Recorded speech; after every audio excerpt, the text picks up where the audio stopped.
آپ مجھ سے بہتر جانتے ہیں کہ یہ 2 سال بہت مشکل گزرے ہیں۔ اللہ تعالیٰ کا بہت کرم ہے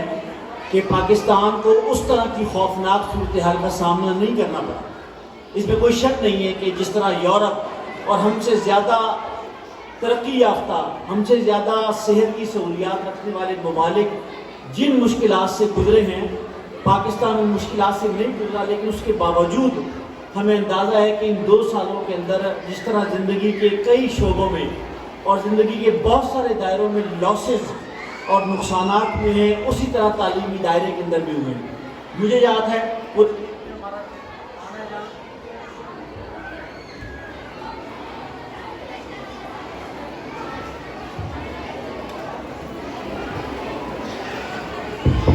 پورے ملک میں میرا آنا جانا رہتا ہے، تو غیر معمولی طور پر والدین اپنے بچوں کو تعلیمی اداروں سے اٹھانے پر مجبور ہوئے۔ اس میں کچھ معاملہ تو معاشی حالات کا بھی ہے اور کچھ معاملہ اسکولوں کی بندش کا بھی ہے۔ مجھے خوشی ہوئی ہے کہ دارالعلوم اسکول کی محنت اور یہاں کے اسٹاف اور ٹیچنگ فیکلٹی کی جو ہے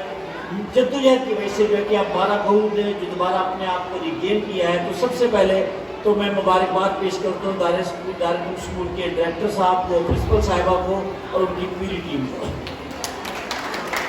اگلی بات جو میں آپ کی خدمت میں کہنا چاہتا ہوں، چونکہ بڑی تعداد میں یہاں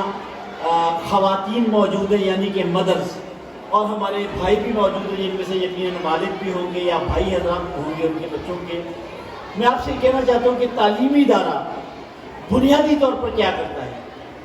یعنی آپ نے یہ دیکھا ہوگا کہ ابھی ہمارے سامنے ایک چھوٹا سا خاکہ پیش ہوا ہے،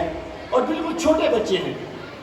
پلے گروپ کے ہوں گے، نرسری کے ہوں گے، پریپ کے ہوں گے، اور ابھی آپ آگے آئیں گے، اب آگے جو جتنے خاکے آپ کے سامنے پیش ہوں گے،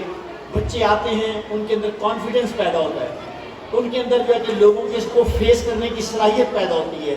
وہ زندگی کے مختلف رول کو ادا کرنے کے لیے ابھی سے تیار ہوتے ہیں۔ آپ نے دیکھا ہوگا، آپ لوگ اکثر سالانہ پروگرامات میں شریک ہوتے ہیں، ہم یہ دیکھتے ہیں کہ بچے یہاں کبھی پھول بن کر آتے ہیں، درخت بن کر آتے ہیں، کبھی جو فرشتہ بن کر آتے ہیں، کبھی کس طرح کے رولز کے اندر آتے ہیں، گویا بچوں کو زندگی کے لیے تیار کیا جاتا ہے۔ میں آپ سے کہتا ہوں کہ تعلیمی ادارہ محض کتابوں کا نام نہیں، تعلیمی ادارہ محض رزلٹ کا نام نہیں، تعلیمی ادارہ محض نمبروں کا نام نہیں ہے۔ یہ غلط فہمی ہوگی ہماری کہ ہم اگر یہ سمجھیں کہ تعلیمی ادارے کا مطلب ہے کہ ہر بچے کو پوزیشن لینی چاہیے، ہر بچہ جو ہے کہ ٹاپ پر آنا چاہیے، یہ والدین کی غلط توقع ہے۔ تعلیمی ادارہ بنیادی طور پر آپ کے بچے کو، ہمارے بچے کو، ان بچوں کو مستقبل کے لیے تیار کرتا ہے کہ انہیں مستقبل میں کیسے بیہیو کرنا ہے، اور یہ صرف تعلیمی ادارے کا کام نہیں ہے، یہ مل جل کر پورا معاشرہ یہ کام کرتا ہے۔ اس لیے میں آپ کی خدمت میں کہوں گا کہ بنیادی طور پر دارالعلوم کی انفرادیت کیا ہے۔ اس وقت بے شمار تعلیمی ادارے ہیں، دارالعلوم کی انفرادیت یہ ہے کہ وہ بچوں کو کل کے لیے تیار کرتا ہے، وہ تعلیم کے ساتھ تہذیب بھی دیتا ہے، وہ تعلیم کے ساتھ ایک کریکٹر دیتا ہے، وہ تعلیم کے ساتھ مورل ویلیوز دیتا ہے۔ یہ میری اور آپ کی ذمہ داری ہے کہ ہم مل جل کر جو ہے، اس لیے کہ یہ بچے بہت اہم ہیں، یہ آپ کا کل ہے، یہ بچے آج نہیں ہیں، بظاہر آپ کو بہت اچھی اس وقت ہے، لیکن یہ آپ کا کل ہے، اور دونوں کل ہیں۔ ایک ہے نا ٹومارو اس دنیا کا ٹومارو ہے کہ کل بچے، آپ یہ بچے بڑے ہوں گے تو والدین کے لیے نیک نامی پیدا کریں گے، اور ایک کل وہ ہے کہ جس کو ہم آخرت کہتے ہیں، یہ بچے آپ کی آخرت بھی ہیں، گویا یہ بچے آپ کی دنیا ہیں، یہ بچے آپ کی آخرت ہیں۔ اب اگر آپ ان بچوں کو چاہتے ہیں کہ ان کی دنیا بھی بہتر ہو اور ان کی آخرت بھی بہتر ہو، اس دنیا کے اندر بھی آپ کے لیے عزت کا، سرخروئی کا اور فخر کا باعث بنے، اور اس اگلی دنیا کے اندر، اس کو ہم آخرت کہتے ہیں، آپ کے لیے مغفرت کا اور آپ کے لیے جنت کا سبب بنے، تو یہ ذمہ داری بنتی ہے کہ ہم مل جل کر یہ کام کر سکیں۔ میں آخری چند باتیں کر کر رخصت ہوتا ہوں۔ دیکھیے، ماہرین یہ بتاتے ہیں، اور یہاں ہمارے جو کہ موجود ہیں صاحب، وہ بھی بات شاید کریں کہ ایک بچے پر اثر انداز ہونے والی صرف تعلیمی ادارہ نہیں ہوتا۔ آپ شاید ہو سکتا ہے آپ یہ سمجھتے ہوں کہ ہم نے اپنے بچے کو دارالعلوم میں داخل کرا دیا کافی ہے،